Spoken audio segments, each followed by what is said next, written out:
Dari Pak Khalid. Jika cawan yang kurang bersih tersebut terus-menerus diisi kebaikan, apakah memberi efek membersihkan kolbu, Pak Ustadz? Cawan tadi tak bersih, lalu kemudian terus diisi dengan air. Apakah dia akan berefek?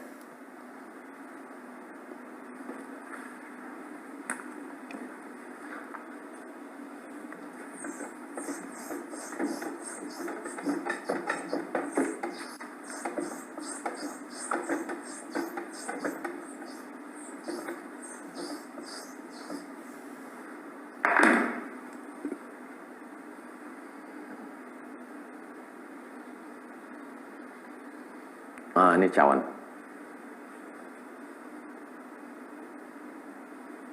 Pertama prosesnya takhalli. Kosongkan. Setelah kosong, bersih, tahalli. Isi. Kosongkan dari apa? Dari semua yang tercela. Mazmumah. Tercela. Diisi dengan apa? Diisi dengan mahmudah. Mahmudah, bukan mahmudah. Mahmudah diisi dengan yang terpuji. Terus diisi. Tapi dia masih ada yang tercela. Bisa tak dia makin bersih? Pertanyaan Pak Khalid umum. Sekarang kita pilih satu. Ternyata di dalam ini masih ada yang tercela, hasad. Dah? Di dalam masih hasad. Nengok orang lain ini marah. Nengok orang lain tinggi jabatannya, sakit hati. Nengok orang ganti mobil baru, demam. Nengok orang ganti rumah. Tapi terus, sholat terus, puasa terus. Apakah dengan sholat terus, puasa terus, itu cawan menjadi bersih? Atau justru sholat itu hancur? Coba tengok hadisnya. Kita balik ke hadis. Apa kata Nabi SAW? Ta'kulun kama ta'kulun narul hatab. Innal hasada hasad. Ya'kulul hasanat. Memakan semua ibadah. Tarawihmu, witirmu, khatam Qur'anmu, zikirmu, kama ta'kulun narul hatab. Sebagaimana api hasad memakan kayu bakar. Kayu bakar kering, datang api membakar. Bam, habis, terbakar. Cawan tetap kotor. Gimana mau datang cahaya Allah Subhanahu wa taala? Tapi jangan gara-gara ini dibalik. Besok tak lagi sholat tarawih. Kau tak sholat tarawih, sucikan cawan. Kan itu. Malam nih tetap tahajud, tetap tarawih, tetap witir, tetap baca Quran, tetap sampai Ramadan, tetap berdoa. Bersihkan hatiku ini ya Allah, bersihkan hatiku ini ya Allah.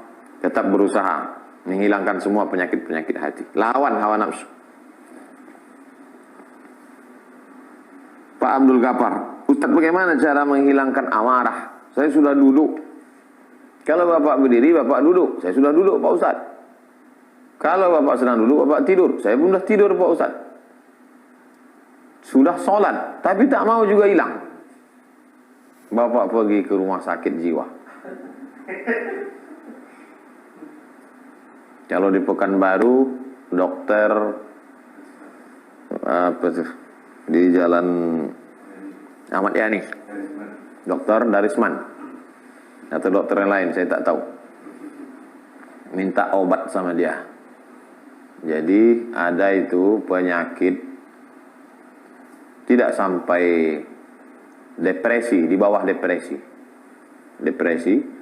di bawah itu. Jadi kita melihat orang itu sebagai ancaman, melihat orang itu sebagai musuh. Itu penyakit kejiwaan. Tapi Bapak jangan khawatir, bukan Bapak gila, enggak. Ruqyah sudah dicoba, semua sudah. Kita disuruh, tadau, berobatlah kamu.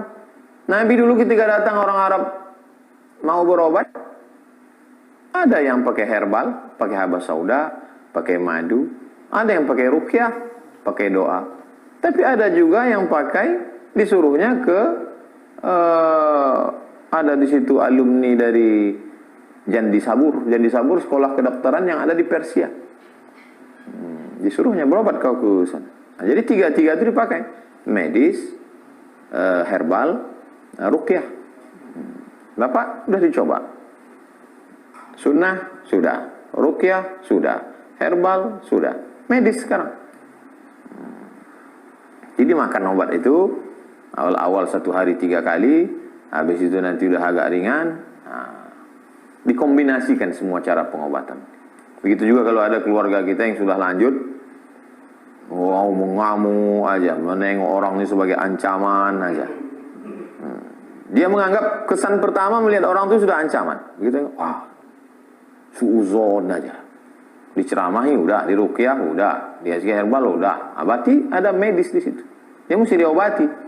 Dia mesti diselamatkan, jangan dibiarkan. Harus diobati. Kasih obat tuh, nanti dia jadi tenang. 3. Pak Abid, Ustadz, apa hukumnya bekerja di perusahaan jasa online yang didirikan di Israel?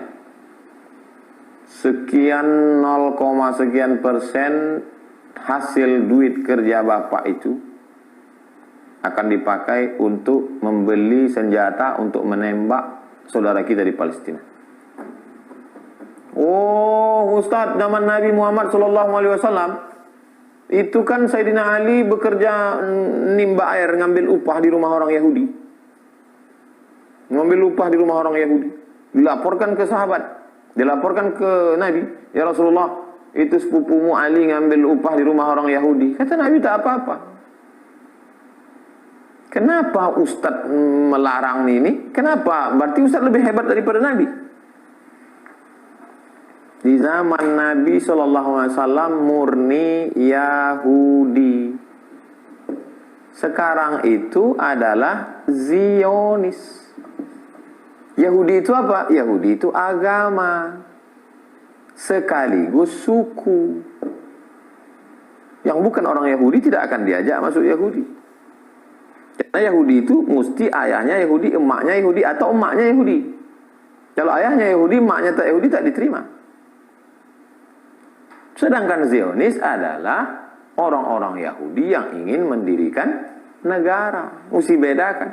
Jadi ketika engkau bekerja di sebuah perusahaan di bawah Zionis, maka misi Zionis sekian persennya itu akan dipakai untuk membunuh saudaramu. Maka dulu ketika kami sekolah di kuliah di Mesir, acara boykot, dipasang itu di dinding masjid. Makanan yang tak boleh dibeli, sabun cuci, sampai semua. Ini produk Israel, produk Israel. Di Indonesia ada tak macam itu? 4. Pak Putra, Ustadz, wanita boleh jadi imam jika di jamaahnya wanita semua.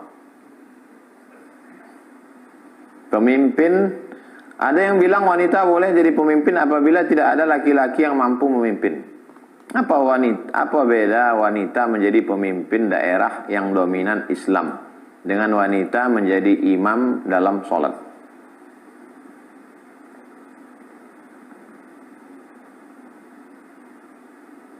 Coba cari ceramah saya yang dulu ada di YouTube. Coba cari Somad pemimpin wanita. Yang tidak boleh itu wanita menjadi pemimpin Islamic State, menjadi khalifah, menjadi Amirul Mukminin, pemimpin dunia ini, satu kekuasaan, itu tak boleh.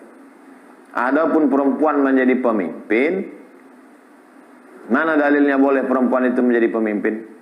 Ketika Nabi Muhammad SAW meninggal dunia, terjadilah perang Jamal. Siapa pemimpinnya waktu itu? Aisyah. Pada masa pemerintahan Umar bin Khattab, ada namanya wilayah Hisbah, ketua polisi.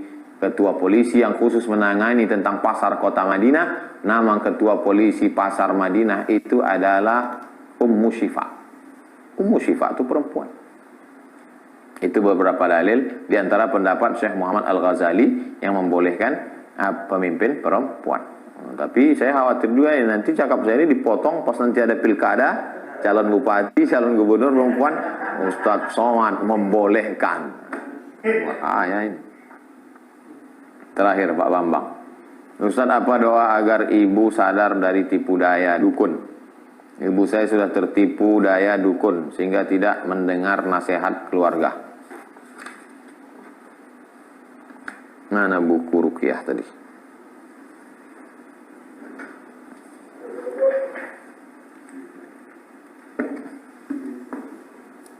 Ibu itu sekarang sedang dikuasai jin. Ibu Pak Bambang itu sedang dikuasai jin, Pak. Jadi jinnya mesti dihalau, mesti diruqyah. Ini dia bukunya. Fikih ruqyah. Hubungi Ustadz Musdar Bustamam Tembusai. Kawan saya paling banyak, inilah yang paling panjang jenggotnya. Nah, belum dibacakannya ruqyah, baru menengok jenggot Ustadz Musdar ini udah lari tunggang langgang jin-jin nih, Bu. Jadi dibacakannya ayat ruqyah, diambil daun sidir. Daun sidir itu daun bidara, ditumbuk